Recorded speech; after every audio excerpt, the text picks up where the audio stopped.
Presiden Joko Widodo disebut tidak akan menghadiri acara hari ulang tahun ke-11 Partai Nasdem pada Jumat 11 November.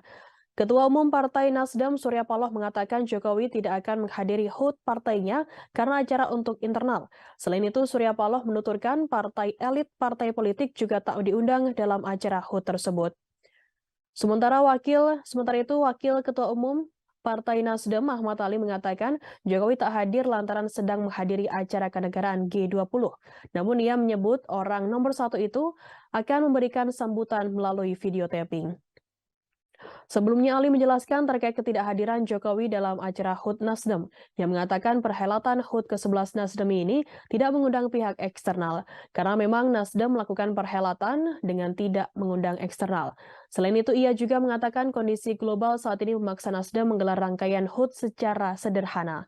Padahal sebelumnya Presiden Joko Widodo hadir dalam perayaan HUT ke-8 Partai Perindo di kawasan Menteng, Jakarta Pusat pada Senin 7 November lalu.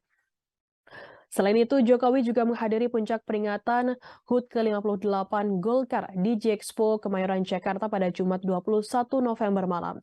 Bahkan dalam HUT Golkar tersebut, Presiden Joko Widodo mengikuti acara hingga selesai.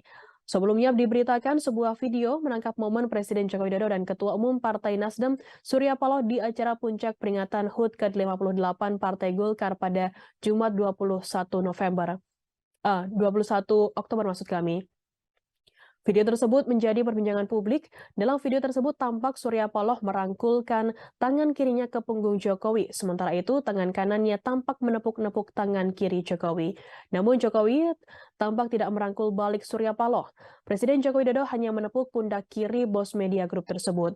Presiden Jokowi lantas mengulurkan tangan bersalaman dengan Bendahara Umum Partai Nasdem Ahmad Sahroni yang berada di belakang Surya Paloh.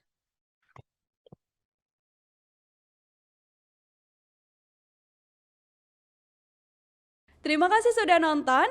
Jangan lupa like, subscribe, dan share ya.